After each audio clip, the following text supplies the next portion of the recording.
Ibang balita sa radyo at TV, ganon pa rin, kumakapa sa dilim. Minsan naisip ko na umalis na lang dito,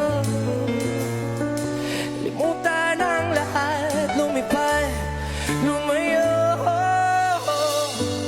May kasama